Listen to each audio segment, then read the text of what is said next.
Hi guys, எல்லாருக்கும் வணக்கம். And இந்த வீடியோ எஸ்பெஷலி ஃபார் லேடிஸ்க்கு தான்.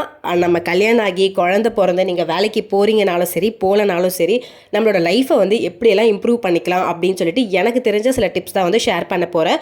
ஸோ கண்டிப்பாக வீடியோ யூஸ்ஃபுல்லாக இருக்கும், உங்களுக்கு பிடிக்கும் அப்படின்னு நான் நம்புகிறேன். உங்களுக்கு பிடிச்சிருந்தா ஃபுல்லாக பாருங்கள், அப்படி இல்லைனா ஸ்கிப் பண்ணி விட்டு போயிடுங்க. ஸோ ஃபர்ஸ்ட் விஷயம் என்னென்னு பார்த்தீங்கன்னா, கிச்சனில் ரொம்ப நேரம் டைம் ஸ்பெண்ட் பண்ணாதீங்க. இது என்ன, நாங்கள் மோஸ்ட்லி கிச்சனில் தானேப்பா இருப்போம் அப்படின்னு நீங்கள் நினச்சிங்கன்னா, நம்ம வீட்டில் இருக்க எல்லாருக்குமே 3 வேலையும் விதவிதமாக நம்ம சமைச்சு போட்டுக்கிட்டே இருந்தோன்னு வைங்களேன், அவங்களுக்கு அது வந்து பழகிடும். ஸோ அதனால் வந்து என்னைக்காச்சும் ஒரு நாள் சுமாராக சமைச்சா கூட இதுன்னு இப்படி செஞ்சுருக்கேன்ற மாதிரி தான் கேட்பாங்க. ஸோ அவங்க மேலே தப்பு கிடையாது, நாம் வந்து எப்படி அவங்களுக்கு ட்ரெயின் பண்ணுறோன்றதுல தான் இருக்குது. ஸோ அதனால் டெய்லி நல்லா சமைங்க, ஹெல்த்தியாக சமைங்க, அவ்வளோதான். சிம்பிளாக வந்து சமைச்சிக்க ஆரம்பிச்சுக்கோங்க. அதை விட்டுட்டு நான் 3 வேலையும் டிஃப்ரெண்ட்டாக வந்து சமைப்பேன், காலையில் வச்ச சட்னியை நைட்டு யூஸ் பண்ண மாட்டேன் அப்படிலாம் இல்லாமல் ரொம்ப நேரம் கிச்சனில் வந்து டைம் ஸ்பெண்ட் பண்ணுறதை வந்து கட் டவுன் பண்ணிக்கோங்க.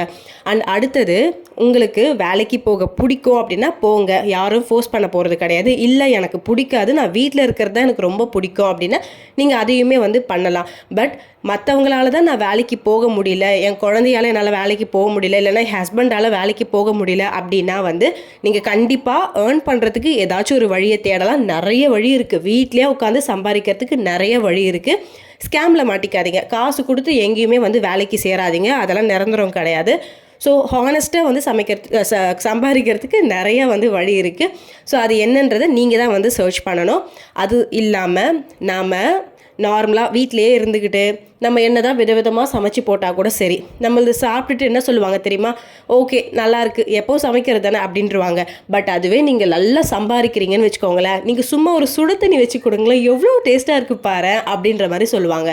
ஸோ உங்களுக்கு வேலைக்கு போக இன்ட்ரெஸ்ட் இருந்துச்சுன்னா தயவு செஞ்சு வேஸ்ட் பண்ணாமல், நீங்கள் எவ்வளோ தான் கெரியர் கேப் இருந்தாலும் சரி பிரச்சனையே கிடையாது, கண்டிப்பாக நீங்கள் ட்ரை பண்ணிங்கன்னா ஒரு நல்ல வேலை வந்து கிடைக்கும். அப்படி வேலைக்கு போக முடியலனாலும் டியூஷன் எடுங்க, எவ்வளவோ ஆப்பர்ச்சுனிட்டிஸ் இருக்குது. இப்போல்லாம் வந்து பார்த்திங்கன்னா பயங்கரமாக க்ரோ ஆகிட்டுருக்கு இந்த நெட்வொர்க்கு அது இதுன்னு சொல்லிட்டு. ஸோ ஏதாவது ஒரு வழி கிடைக்கும். ஸோ கண்டிப்பாக நீங்களும் எப்படியாவது வந்து சம்பாதிக்கிறதுக்கான வழியை கண்டுபிடிங்க. அண்ட் அடுத்தது யூடியூப்பில் நிறைய ஹால் வீடியோஸ், அதுக்கப்புறம் kitchen makeovers, decorative items, அதுக்கப்புறம் இந்த மீஷோ ஃபைண்டு அதெல்லாம் பார்க்குறத விட்டுடுங்க.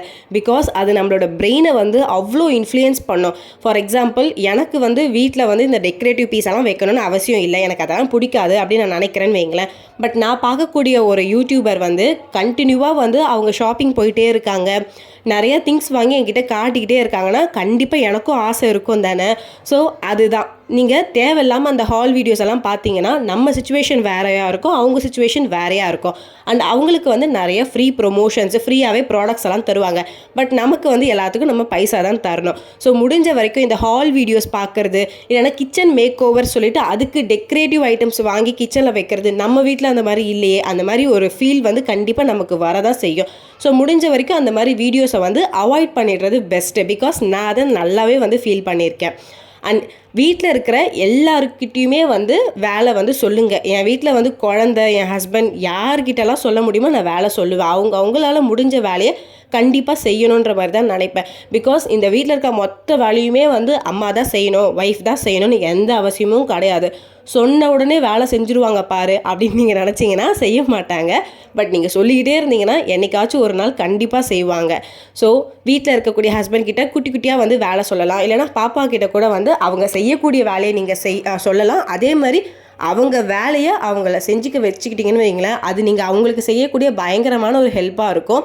பிகாஸ் நம்மளெல்லாம் வந்து நம்ம வீட்டில் அப்படி வளர்க்கல, ஒரு மாதிரி பேம்பர் பண்ணியே வளர்த்துட்டாங்க. பட் நம்ம பசங்களெலாம் நம்ம அப்படி வளர்க்கக்கூடாதுல்ல. ஸோ அவங்க சின்ன வயசுலேருந்தே வந்து குட்டி குட்டி வேலைலாம் செய்ய பழகினாங்கன்னு வைங்களேன், அது அவங்களுக்குமே வந்து ரொம்ப ஹெல்த்தியான ஒரு விஷயந்தான்.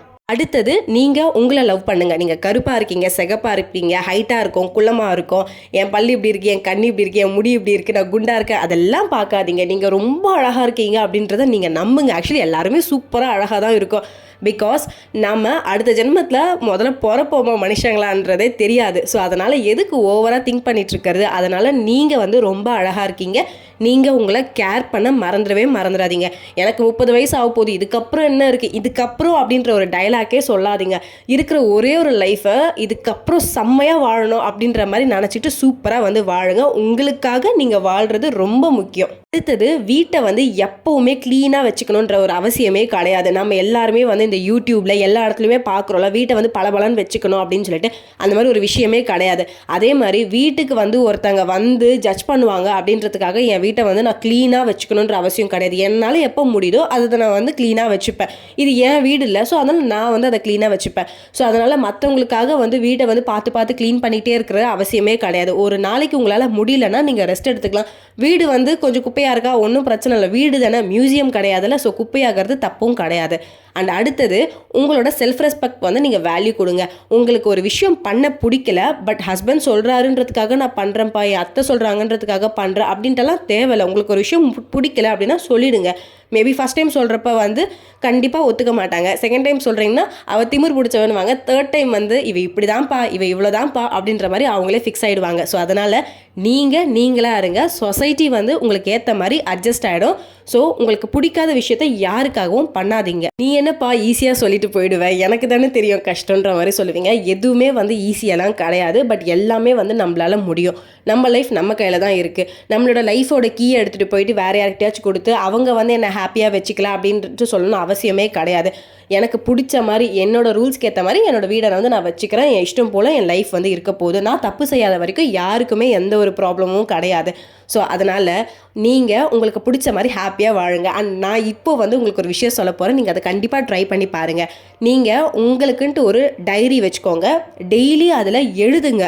டெய்லி என் லைஃப்பில் இந்த 3 விஷயம் இருக்கிறதுக்கு நான் ரொம்ப ஹாப்பியாக ஃபீல் பண்ணுறேன், நான் ரொம்ப லக்கி, நான் ரொம்ப தேங்க்ஃபுல்லாக ஃபீல் பண்ணுறேன், எனக்கு சூப்பரான லைஃப் கொடுத்துருக்கீங்க அப்படின்னு சொல்லிட்டு டெய்லி ஏதாவது ஒன்று எழுதுங்க டைரியில்.